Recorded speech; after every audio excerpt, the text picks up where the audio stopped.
Hi, കൊറേ ദിവസമായി റീലിട്ടിട്ട് ഞങ്ങളിപ്പോ എവിടെ പോകുന്നറിയോ? ചിന്ത്രമംഗലം ചന്ത തുടങ്ങിയേക്ക്. പിന്നല്ല, ചിന്ത്രമംഗലം ചന്ത എന്ന് വെച്ചാൽ നമ്മുടെ ബാലുശ്ശേരിക്കാർക്ക് ഒരാഘോഷത്തിൻ്റെ 7 ദിവസങ്ങളാട്ടോ കടന്നു പോകുന്നത്. തൃശ്ശൂർക്കാർക്ക് തൃശ്ശൂർ പൂരാണ് വലുതെങ്കിലും നമ്മളെ ബാലുശ്ശേരിക്കാർക്ക് ചിന്ത്രമംഗലം ചന്തയാണ് കേട്ടോ വലുത്. കന്നുകാലി ചന്ത എന്നൊക്കെ പറഞ്ഞിട്ടുണ്ടെങ്കിലും ഇപ്പം എന്ന് പറഞ്ഞാൽ വെറും ആഘോഷത്തിൻ്റെ മതപരമായിട്ടുള്ള ഒരു മതിൽക്കെട്ടുകളും ഇല്ലാതെ എല്ലാവരും ഒരുപോലെ വന്ന് ആഘോഷിക്കുന്ന ഒരു ചന്തയാട്ടോ. അങ്ങനെ ഞങ്ങളെല്ലാവരും കൂടി ചന്തയിലെത്തി. രാത്രി 10:30 ഉണ്ടാവേ.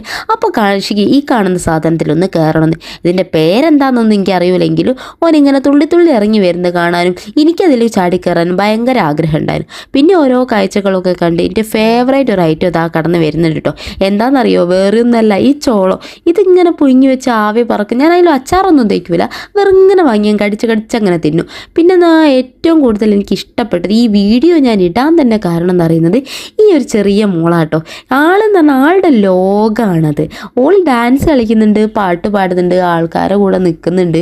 ബലൂൺ വെക്കണം എന്നുള്ളൊരു എയിമൊന്നുമില്ല. സാധാരണ ഇങ്ങനത്തെ കുട്ടികളെന്ന് വെച്ചാൽ നമ്മളെ വയ്യ നടന്നിട്ട് വേണോ നമ്മളെ മേലൊക്കെ ഒന്ന് വാഞ്ഞ് കയറി ബലൂൺ വിൽക്കാനായിട്ട് നടക്കും. പക്ഷെ ഇയാൾക്കോ അങ്ങനത്തെ ഒരു ലക്ഷ്യമില്ല. ഞാൻ വീഡിയോ എടുക്കുന്ന കണ്ടിട്ട് ആൾ കുറേ അവസാനം എനിക്ക് നല്ലോണം പോസ് ചെയ്ത് തരുന്ന കേട്ടോ. നിങ്ങൾക്ക് കാണാൻ പറ്റുന്നത് നല്ലോണം പോസൊക്കെ ചെയ്ത് തരുന്നുണ്ട്. അമ്മ ഫോട്ടോ ഒക്കെ എടുക്കുന്നുണ്ട്. നല്ല എൻജോയ് ആയിട്ട് നടക്കുന്നുണ്ട്. ഓളെ ലോകല്ലേ, ഓള് കളിക്കട്ടെ. പിന്നെ ഈ കോളിഫ്ലവർ പൊരിച്ചാട്ടോ ഞങ്ങൾ വാങ്ങിയത്. 80 റുപ്യ ഒരു പ്ലേറ്റിന്. ബാക്കി 20 റുപ്യ കണ്ണേട്ടൻ്റെ കൈ കണ്ടോ നിങ്ങൾ? അച്ഛനവിടെ വെറുതെ നിൽക്കുന്നത് കണ്ടിട്ട് അച്ഛനെ കൊണ്ടും വയറ് നിറയിപ്പിക്കാൻ ഞാൻ ഈ കോളിഫ്ലവറുമായി അങ്ങ് ചെന്നു. പിന്നെ അമ്മേനോട് പറഞ്ഞാൽ എന്നെ കുറച്ച് വീഡിയോ എടുത്തരാൻ. ഞാൻ എല്ലാവരും ഇങ്ങനെ എടുക്കുന്നുണ്ടല്ലോ. അമ്മ എൻ്റെ സൗണ്ട് അടഞ്ഞതിനെ കൊണ്ടാട്ടോ വല്ലാത്തൊരിത്.